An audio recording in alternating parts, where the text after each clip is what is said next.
Okay, in this video, greetings everyone, hello, and in this video, I'm the Apple What's It. I've always been the Apple What's It, but in this video, I'm going to talk, you're going to want to watch this because I'm getting a bit excited. I need to slow down, calm down. We've all been there. So, you've got your girlfriend, ex-girlfriend, mother of a child, she starts seeing somebody else, and then tension stuff, maybe not all been there, but if you've got an ex-missus, and you may have been there, and she has got a new boyfriend, and tensions are flying, and you wondering why? Like, what's going on? What's changed? And you realise life change. The life change being she's got a new partner. That partner can sometimes be narcissistic. Quite a lot of the times it can be quite narcissistic, and without realising, your ex-partner can actually get into an abusive relationship. She might be calling you abusive, but then the reality is she's getting herself into one right now. So you're going to want to watch this video because it's going to shed some light on how to protect yourself and your loved ones and your children, and figure out if you are actually ex-missus is dating a narcissist. So for some valuable insights, and in particular how they treat you. Yeah, so we'll start with some, and there's some really key points at the end that I want you to really pay attention to. So this is going to be hopefully not too offensive, but it will be what it will be. Don't be easily, just because they tick all the boxes, that doesn't mean they necessarily are. Yeah, just don't let this heighten your bad feelings or your negative vibes. Don't overthink things. Yeah, you're gonna want to stay till you're gonna want to deal with this really carefully if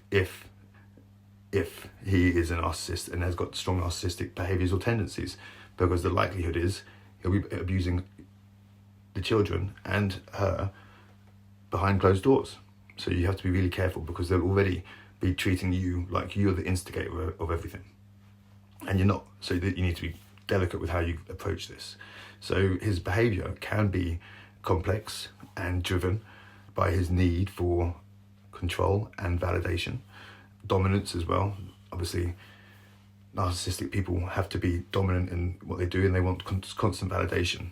So here's how he might treat the dad, the non-resident parent, in this situation or scenario. With direct interactions with the non-resident parent, there will be superiority and contempt, demeaning and belittling. So he may treat the non-resident parent with disdain, and they may making them feel inferior or unimportant, because they're always going to be they've got a condescending attitude towards them. Their interactions are going to be often marked by patronising tone, as the non-resident parent's opinions or feelings are less valuable or valid. What you'll find is that there's always going to be a competitive behaviour. Narcissistic people always want to be the best and believe they are the best, so there's always going to be upmanship. The narcissist might constantly try to outdo the non-resident parent, whether in terms of parenting or making out they've got more money, so financial contributions, or even just appearing as the better person. That's going to come with, obviously, they're going to be undermining your authority. He could attempt to undermine the non-resident parent's authority and relationship with the child or children by questioning or overriding their decisions. Obviously, manipulation and control is going to be huge on that. So provoking conflicts for no reason, getting them out of the thin air, stirring up disputes and creating scenarios where the non-resident parent looks like they're the ones who are instigating the actual problem itself. Gaslighting and distorting reality to make the non-resident parent the one that's causing the issue. They're going to be, and because of that, you're going to be doubting your own perceptions or actions, particularly regarding your role in the child's life. Don't doubt for 1 second that you're not needed in your child's life, though, because you are. Boundaries and violations. Ignoring agreements like court orders. Disregarding established routines and custody arrangements that have been set up for a long time.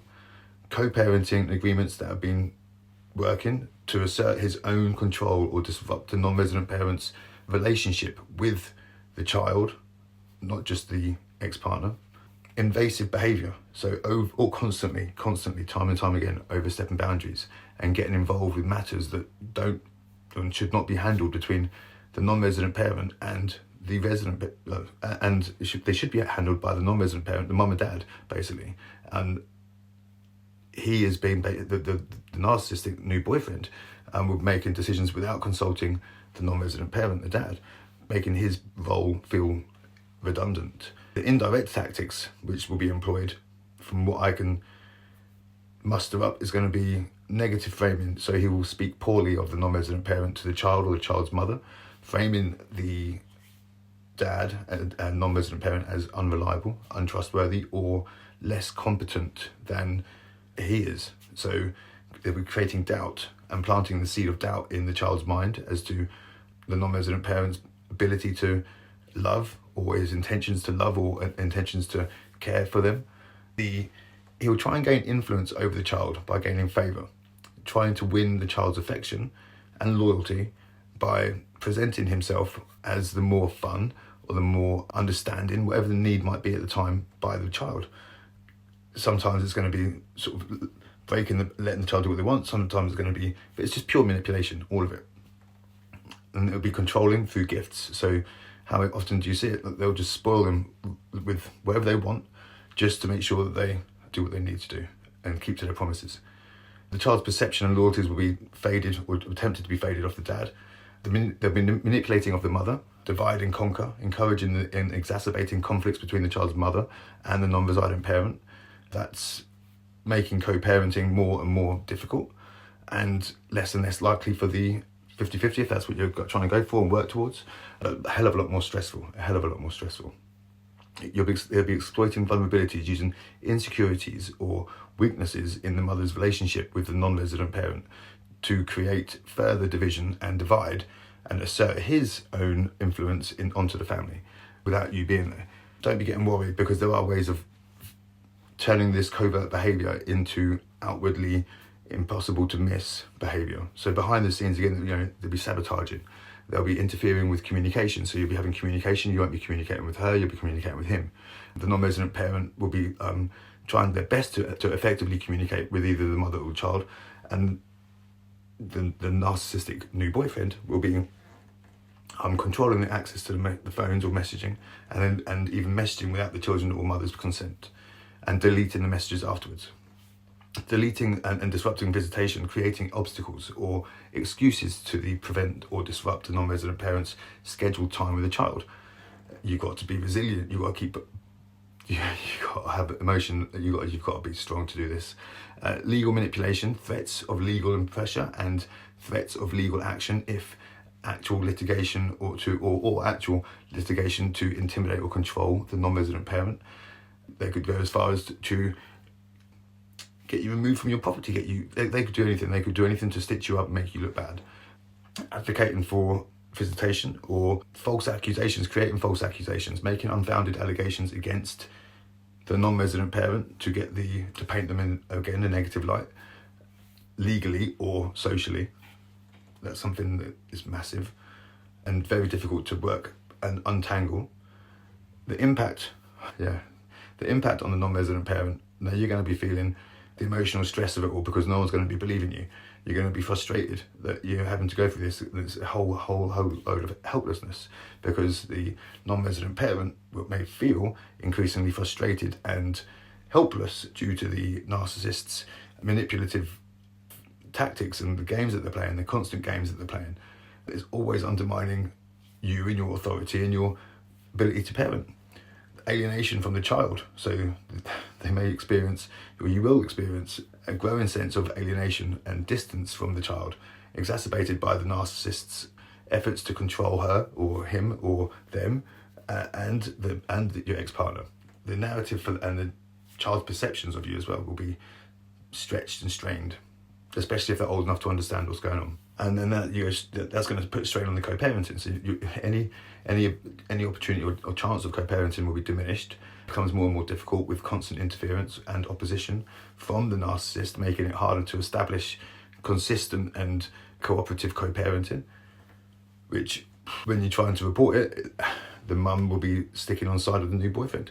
She's either going to be scared or she's going to be in on it. And that's one of the, you've got to assume that she's a victim, because there's going to be increased conflict with the non-resident parent, with the dad, because they may find themselves at frequent conflicts with the child's mother often fueled by the narcissist behind the scenes. And that's what I'm saying. So they'll be manipulating the mother, they'll be making her feel, could be doing all sorts. So it's one thing if they're treating you this way outwardly and you can see it, what's going on behind closed doors. Yeah, so a narcissistic man, a man's behaviour, if he's a narcissist towards the non-resident parent, is typically driven by the need to assert dominance, control within the family dynamics. Yeah, so they want you out of the scene. They want to undermine any perceived competition and get you out of the way, so they've got full control of the whole family unit. You need to understand these patterns, and if you need help getting through them, strategizing through that, then you need to reach out to people who are making you aware of it and can guide you through it effectively. Now, I did say wait till the end for how you deal with your ex-partners. And now, just remember that just because they might tick a few boxes, that what I'm about to say here, that doesn't mean that he definitely is a narcissist, and it doesn't mean that he's a total psycho. It doesn't mean 100% he's a total psycho, but it does increase the chances somewhat. Do you know what I mean? I would say it does, but just don't do anything silly, don't do anything rash, not yet anyway, not without calling me or calling someone that might better help you in a different way, because there's ways of untangling all this to make sure that people can see what they need to see without you getting into trouble. Don't forget, his behaviour is driven by the need for control and validation. Once you've got that understood, then you can work your way through the mind of a narcissistic boyfriend who wants the dad or the ex-boyfriend out of the way. I wonder if I've covered everything. Let's just make sure. Superiority and contempt, demeaning and belittling, total disdain for you, making you feel inferior, unimportant, condescending. Every interaction with you will be marked by a patronising tone, making your opinions feel less important and you're not valid. Always competitive. If these are ticking boxes, one-upmanship, always in a constant battle to be the best and outdo you, whether it be in terms of parenting, financial. If you're struggling with this sort of thing, reach out.